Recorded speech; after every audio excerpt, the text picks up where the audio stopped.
Sat Sri Akal and welcome to another exciting episode of SKA Awaaz, Voices That Inspire. I'm your host Harpreet Kaur, and today we have a very special guest who has taken Singapore's culinary scene by storm.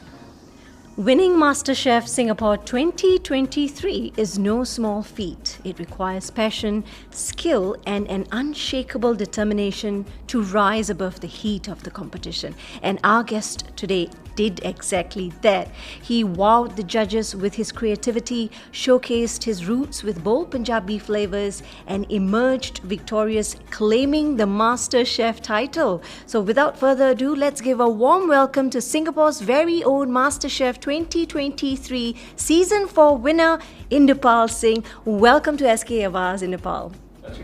How are you? I'm good, thank you. It's such a pleasure to have you here, Inderpal. First of all, congratulations on your incredible win.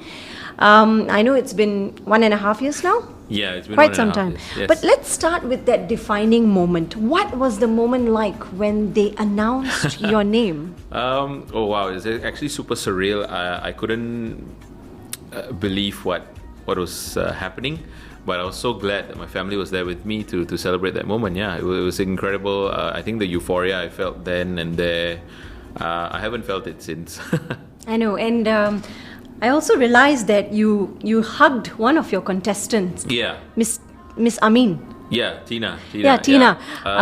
Yes, share with us that camaraderie you built, in that few episodes. I think season 4 will probably go down as one of the seasons where like everyone was super tightly knit. I think coming out of COVID, I think everybody just wanted to be there and have a great time.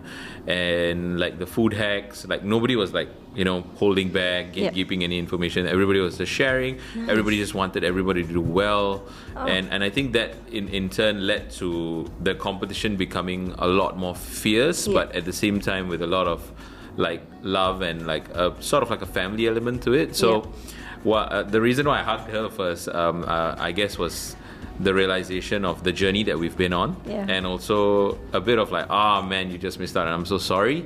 Like it sort of like it had to be someone. I'm happy it's me, but I'm also unhappy that it's not you, kind of thing. Yeah, but she looked so happy for you. Yeah, she's an amazing friend, and we still keep in touch. We have a big group chat where all of us are always talking about food or some other nonsense or something. Amazing. Inderpal, what made you decide to take the leap and join MasterChef Singapore? I understand that you were first doing some home business called Mr Singh Eats. That's right. And it started somewhere when COVID hit. And before that, you were an accountant after graduating from university. It's been one hell of a journey. Please fill us in.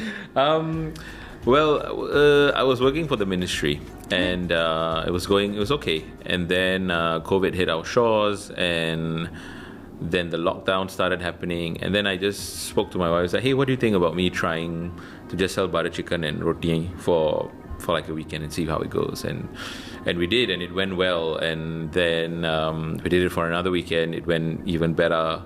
All the teething issues were out. And then I told her, you know what, I think I'm done. So I tendered my resignation, and a month later, instead of just doing weekends, I was doing it Monday to Sunday. It was like every single day of the week.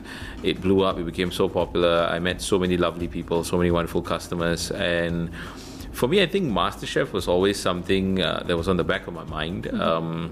It was always a way for me to express who I am through a competition, through the kitchen, through food, and it's something that I'm very passionate about.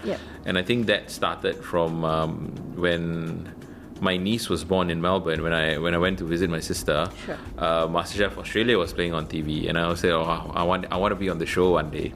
But because I'm Singaporean, I can't. So MasterChef Singapore then started coming to our shows, and funnily enough, I applied for season 1 in 2018, and I got in, but then I think it was like I was just recently married. I just started a new job. It would have been so crazy to just leave everything, drop everything, and sort of go into MasterChef. So I told them that I'm sorry, that I will not be coming for the audition. They were very cool about it, and when I applied for season 4, actually one of the producers said, hey, you applied in season 1, right? I was like, yes, I did. And they remembered. I was like, I hope you're not going to hold it against me. But it was great. And I think why I applied is just, it was really just for me. Yeah. I didn't quite fathom how it would affect so many people in our community, the Sikh community, the Punjabi community, and the representation that comes with it. I had no clue. I just didn't want to get eliminated. I just wanted to do well for myself and for my family unit. Yep. And everything else that came with that was just a bonus. So, Inderpal, where did this all begin? The passion for cooking, wanting to be a chef? I think it's very layered. I don't think there was one specific moment per se. But I guess the pioneering moment, not the defining one, the pioneering moment was when my dad used to volunteer in Sri Guru Singh Sabha Sikh Temple. We used to go every Sunday at 5 in the morning. I think I was like 5, 6, 7 years old, to do rotiyan seva. And I was a kid, and nobody was going to let me near the hot plate, the That's low, right. because it's dangerous, right? Yep. And there were very nice sevadars who were there, who were cooking these massive vats of dal and sabji. And I just stood there watching them in awe, like, okay, they add a little powder and the color changes. They add another powder and, the smell completely changes. Then they add a bit of Kyo and like everything just comes together. And to me, as a 6, 7-year-old, that was like magical, and I just wanted to learn more and more and more. And then as weeks went on, they got me like a little stool where I could stand in front of and I could watch what was happening. And then a couple of years later, I was standing there stirring stuff. So I think it started from there, like just learning how food transforms, like from dry ingredients to what it actually becomes. Then, of course, as I grew up, I started, social media is very helpful. You start following people that you think are not really reachable in terms of like chefs, etc., and all of that. And then you get inspired, and one thing leads to another. And yeah, here we are right now. Interesting. Inderpal, through it all, who were the people who stood by you in this journey, especially moving towards the MasterChef journey? What did they say? How did they support you? And were there any naysayers along the way? Naysayers. I don't think, maybe there were. I mean, I didn't hear anything out loud, but so I guess I'm glad for that. My biggest supporters, of course, is my family, my wife. I still remember when I told her that I was going to go on MasterChef. My baby was just born. Yeah. She's just a month old, and it was my birthday, and my wife asked me, so, I know it's been a crazy month. What do you want to do for your birthday? And I said, all I want you to do is not get angry. I've got something to tell you. Sure. But if you say no, it's fine, and I won't do it. And when I told her about MasterChef and I got into auditions and everything, and she said, you know what, just go for it. It's something that your daughter will look back on and be like super proud. So yeah, my best friend, he was very supportive of it.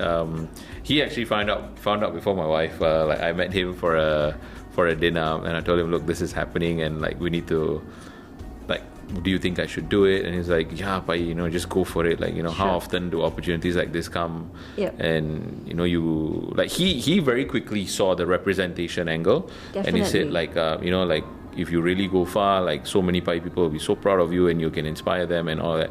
I was just like, I just want to go on MasterChef and we'll see what happens next. Yeah. Amazing. Just coming back to the show a bit, the MasterChef, the show is known for its high pressure environment, I remember watching the finale, and the part where the judges go, your time starts now, and everybody starts scrambling to grab their ingredients.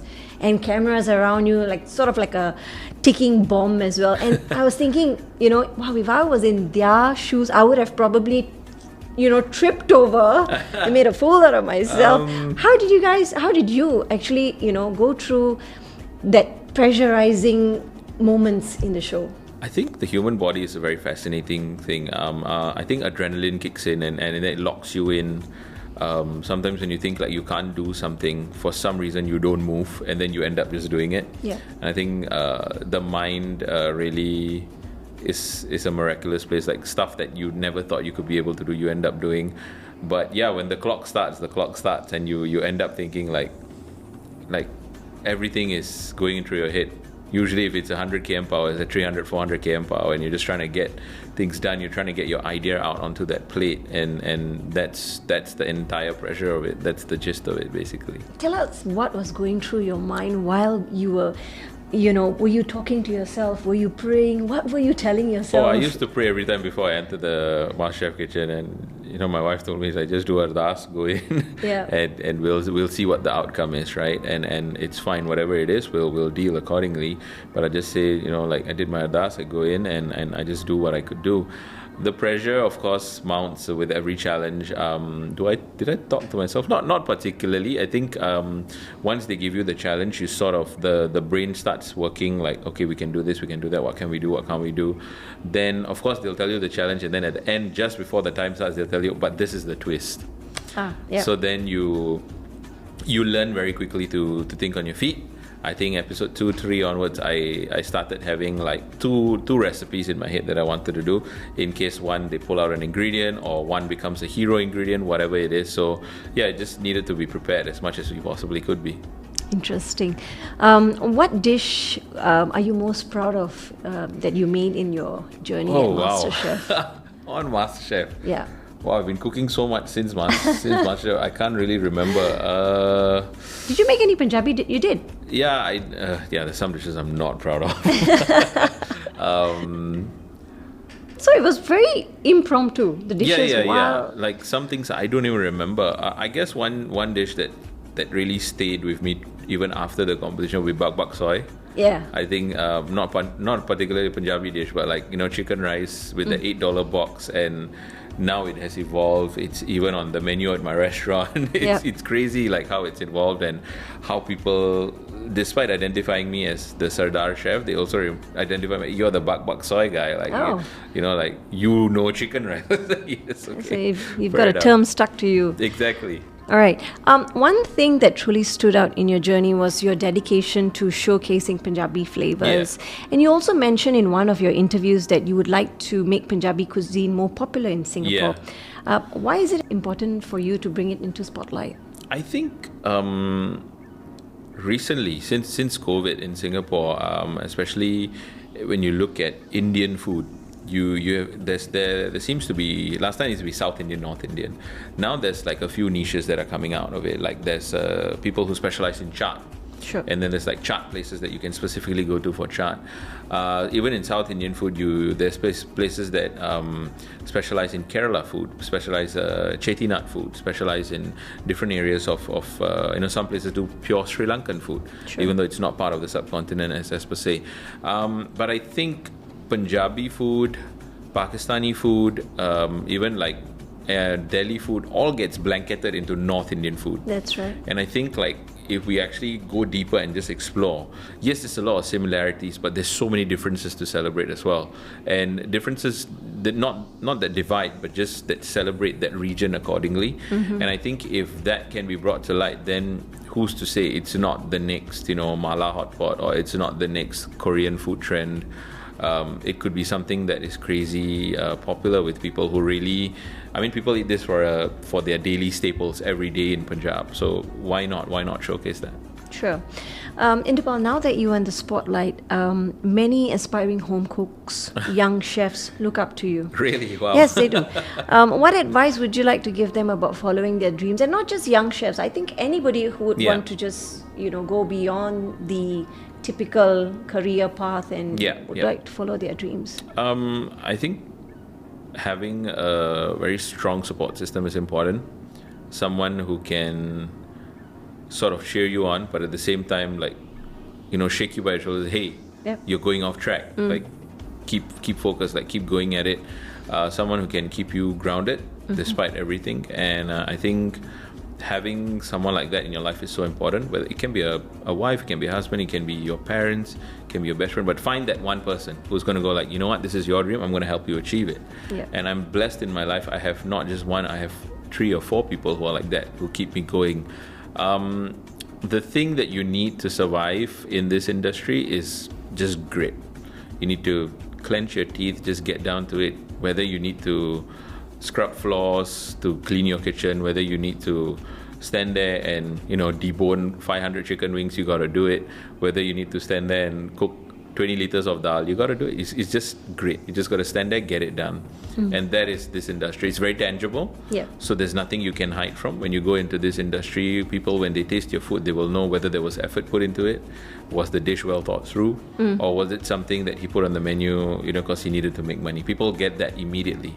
I think with social media, there's a lot of positives that come out of it, but there's also, people have become very intelligent. They know what the consumers know what they have. Yeah. So yeah, you need to be ready for, basically you're putting a target on your back. Everybody's going to come and attack you. But don't worry, there'll be a lot of people that lift you up along the way too. You're talking about family and support system. Your parents must be extremely proud of you.